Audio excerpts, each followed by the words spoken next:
Друзья, всем привет! Я рад вас приветствовать на нашем канале Юлика Лайфлог. Мои мучения продолжаются, мои страхи увеличиваются.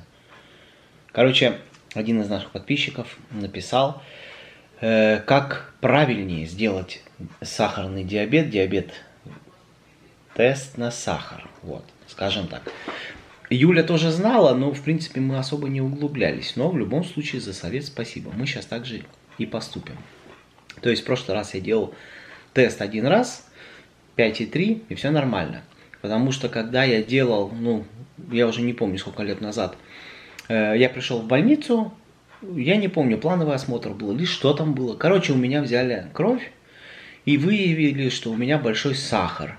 Там, по-моему, было, я не помню, врать не буду, по-моему, 6 с копейками было. 6,3 или что-то такое. Вот.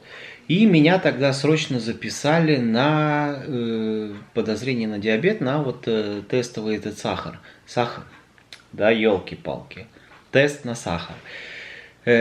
Натощак. Кстати, в этот раз я тоже все натощак, и это я знаю, как правильно делать. Ничего не пил, не ел, натощак сделал, был 5,3. А в тот раз, вот я тогда пришел натощак, сделал тест, результатов никто не говорит. То есть дал кровь. После этого в кабинет зашел, мне дали выпить стакан, по-моему, я не помню, стакан какого-то сиропа, или глюкоза, я фиг его знаю, что там, очень сладкая, такая приторная, что ужас.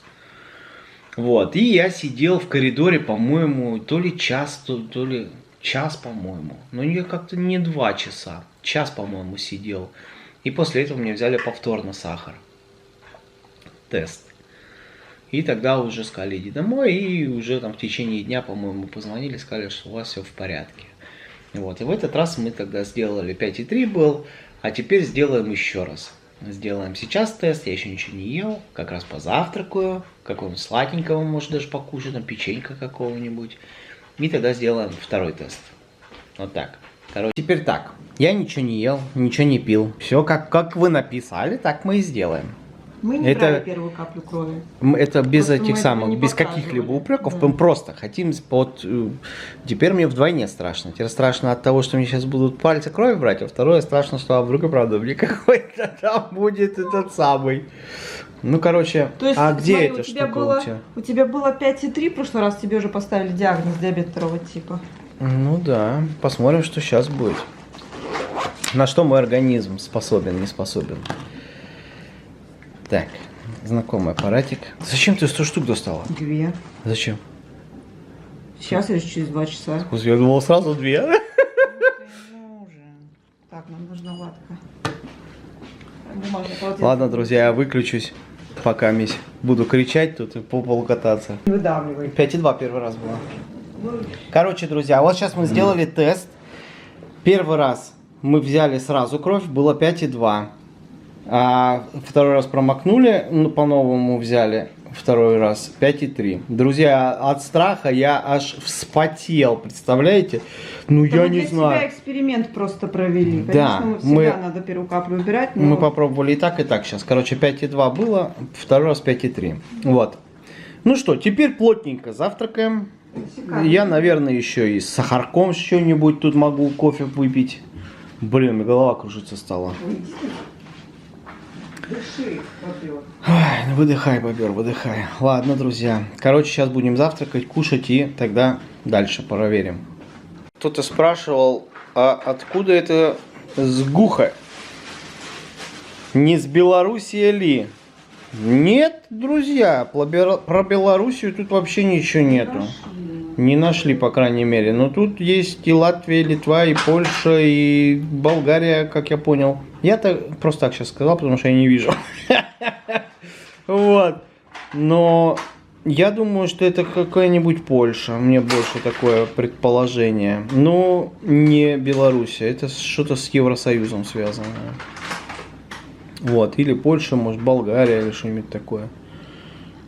Вот, видите, тут какие надписи. А так вот, сгущенное цельное молоко с сахаром. Штрих-код вот 420 начинается. Я не знаю, чей это штрих-код.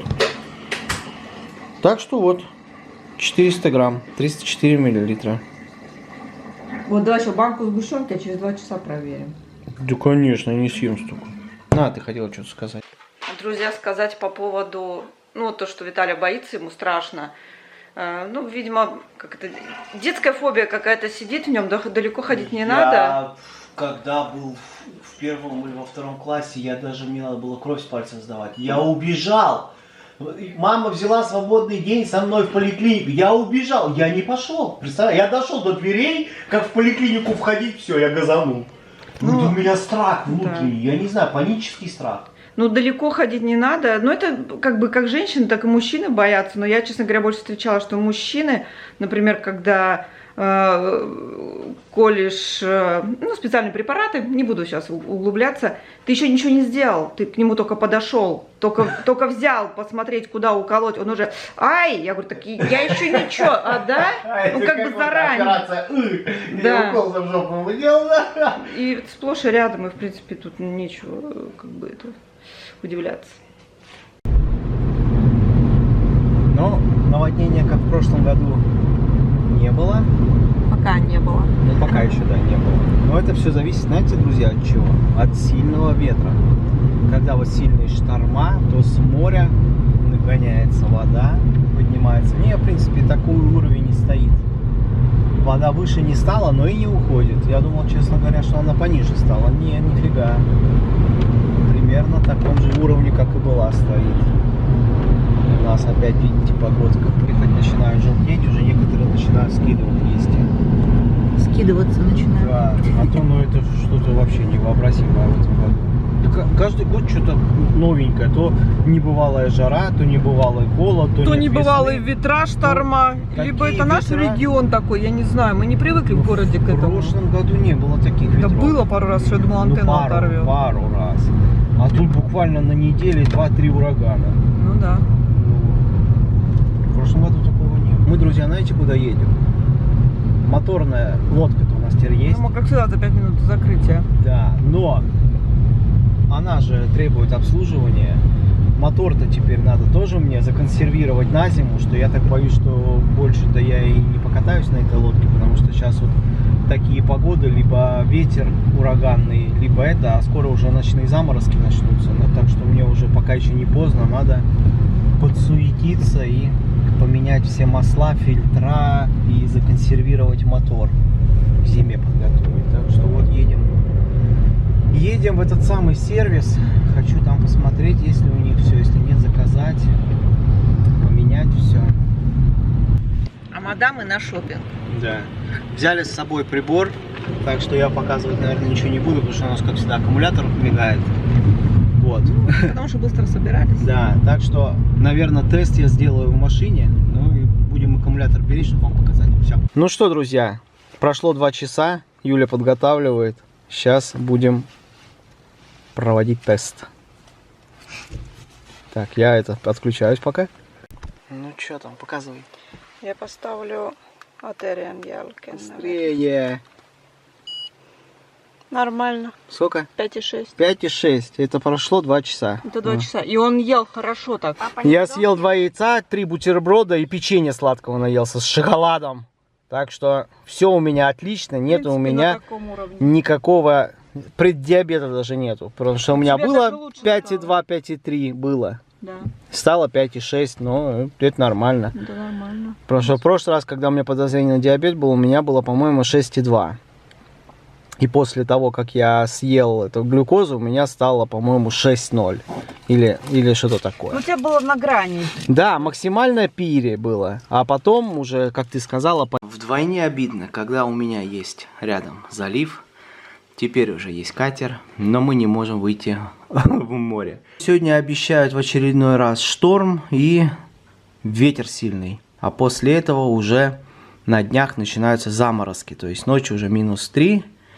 Ну и все, пора консервировать мотор. Походу я уже в этом году выехать на катере не смогу. У меня предпоследний день отпуска.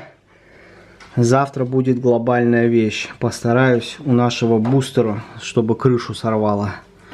Буду снимать крышу, потому что он никуда не лезет. Ни в гараж, ни в открытый гараж.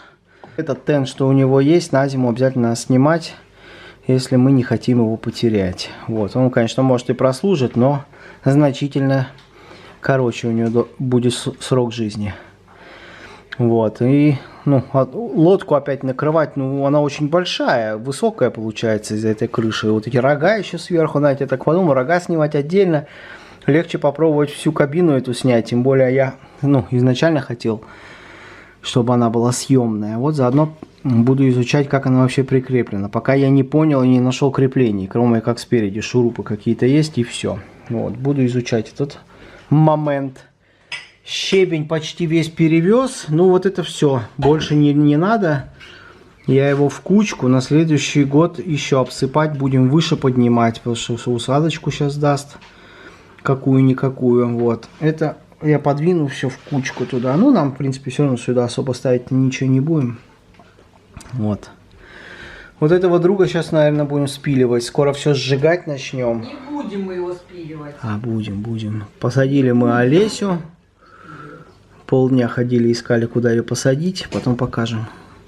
Вот. Ко мне пришли документы. Наверное, на катерочек. Сейчас посмотрим. Брала от меня мои документы. Ну, нормально, рабочий этот самый процесс. Мы только с улицы копали там. Это документы на моторную лодку. Они в качестве пластиковой карты, типа как, ну, права. Вот. Скажу вам, друзья, у нас вчера была годовщина. Я говорю, мы благополучно забыли годовщину свадьбы. И вчера у нас была годовщина, как мы познакомились с того дня. И это было 26 лет назад. У меня плечи, конечно, капец. У меня завтра колотус. И нету работы, надо ехать в одно место. Надо какую-то притчу сделать. В общем, на целый день с 8 до 4. Да, мы познакомились 26 лет назад. И сегодня у моего брата день рождения. Вот почему мы это так запомнили. Потому что это было 16 октября и 17 у брата день рождения. Так что, Вадик, с днем рождения, с прошедшим. Только проснулась, время, посмотрите. Вернее, не только проснулась, это час назад проснулась, пока тудым-сюдым, пока с Виталией поболтала. Время у нас 12 час. На самом деле, очень редко я себе даю вот так вот поспать, потому что, ну, мне не получается. Вернее, не то, чтобы даю, мне не получается вот так вот поспать, чтобы, знаете, вот поспал столько, сколько хочешь, там, например, до 10. Вот сегодня я поспала до 10, 10:20 это позвонил Виталий, 10:10 у него отпуск закончился. Я говорю, я еще валяюсь, как бы, да, детей отправила в школу, завтрак им сделала, они ушли благополучно. Виталий поехал на работу, пошла еще, как бы, ну ладно. Ну, у меня хоть на следующей неделе отпуск, но вот сегодня я вот прям решила себе сознательно дать поспать. Вот у вас бывает такое? Или вы всегда себе позволяете поспать? Мне потому что, понимаете, у меня посменная работа, и когда у меня утренняя смена, я встаю в 5:15 сейчас уже, потому что я прихожу чуть раньше, чтобы разложить таблетки, потому что обычно утром я раскладываю таблетки, но мне нравится раскладывать таблетки. Во-первых, я больше знаю, как таблетки выглядят, больше, ну, как бы запоминаешь их по активному веществу, эти таблетки. Когда меняется марка производителя, тоже меняется упаковка, потом ее не найти, ищешь ее везде. Плюс ты как бы больше запоминаешь, какая таблетка к чему относится. То есть это, ну, как бы я и так знаю большую часть, вот именно что по нашей работе, которая идет, например, сердце у нас идет так, потом там живот, обезболивающие, антибиотики, жидкие антибиотики, в таблетках антибиотики, там центральная нервная система, ну, как бы так у нас по этим. Ну, это кто работает в Финляндии, в принципе, я думаю, то же самое, все одинаково. Вот. Просто какими-то определенными препаратами, если долго не пользуешься, знаешь, как бы это активное вещество, ты помнишь, что ты с ним уже давно встречался, но куда оно относится, к какой категории вообще, и не знаешь, вот так вот. В общем, да, вчера у нас был колотус еще, заехала вчера еще в магазин, быстро в Линдекс, покажу, что купила, себе уже тогда купила, что-то, я когда забегала туда последний раз, мне так понравились одни вещи, потом решила, что надо зайти все-таки померить, вот, на осень себе немножко. Да, насчет поспать, и утренняя смена, я встаю в 5:15, очень часто бывает, если у меня выходной в течение недели, я отвожу детей в школу к 8 часам и сама иду на тренировку, то есть это надо встать где-то 6:30, и 7:30 мы выходим тогда. Вот. И выходные часто тоже я работаю, редко когда не работаю. Но каждые 3 выходные я стараюсь не работать. У нас идет график по 3 недели.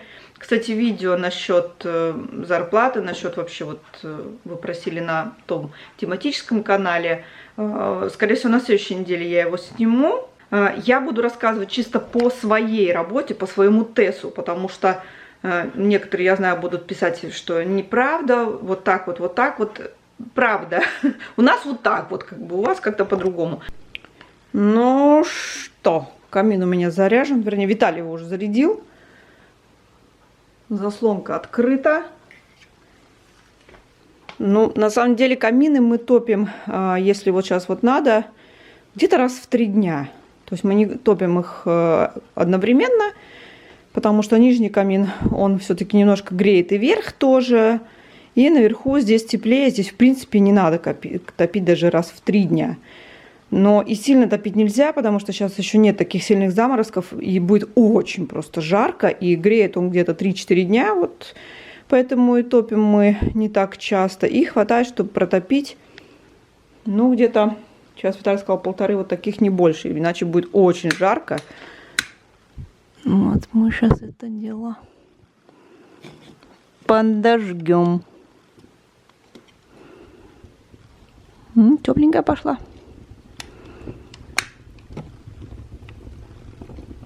Эх, тяга хорошая. Так, теперь надо найти варежки. Они где-то внизу. Сейчас пока так закрою. В прошлом году мыла тоже эти стекла, они накапливаются все-таки нагар на них. Хотела сначала поменять, такое одно поставить, а потом посмотрела, сколько они стоят, решила, да ну нафиг, эти вроде ничего. Вот. Видно меня там? Тынц, тынц. Так, надо идти за кочергой. Или здесь у нас кочерга? Так, кочерга здесь. О, пылище, надо все убирать. Давно не убирала, уже в доме стоять. Мне, видите, плохо сейчас, когда Виталий был выходной. Вернее, когда он был в отпуске. Очень много надо было делать дел на улице. Сегодня хочу еще картошку выкопать, если выкопаю. Вот. И у меня пакет уже лежит, вам показать. Здесь сейчас покажу. И успевала только поесть, в принципе, приготовить, потому что, ну, и на работу ходить надо, и другие какие-то дела тоже есть. И не успевала вообще убрать ничего. Так, чуть-чуть что-то подмести на кухне, чтобы, знаете, к ногам не прилипало. Вот так вот. Так что сегодня надо немножко уборочкой еще заняться. Но мне еще завтра выходной, но завтра с утра уже тренировка. Там вечером баня, там уже не до этого. На следующей неделе у меня отпуск. Если у меня не будет никаких смен дополнительных взято, то тогда не в своей больнице, может быть, в старой больнице, то тогда, да, надо чуть-чуть летнюю одежду уже убирать, зимнюю доставать. Но я вчера уже ходила в зимнем пальто, потому что, ну, я не люблю, когда холодно. Вот. И сейчас, в принципе, у нас дома 18,9, почти 19. Кто-то скажет комфортно, что вы топите. Вот, например, сейчас здесь показывает 19,5 градусов, по-моему, даже. Что, ну, в принципе, вот так сейчас мне вообще хорошо. Мне не холодно и не жарко, так комфортно себя чувствую. Но иногда просто хочется в футболке даже походить без кофты. Вот, чтобы, знаете, дома не напяливаться. Кому-то и 19 комфортно, кому-то, знаете, и 17. Нам 17-19 некомфортно, 21-22 в самый раз. Вот это нормально.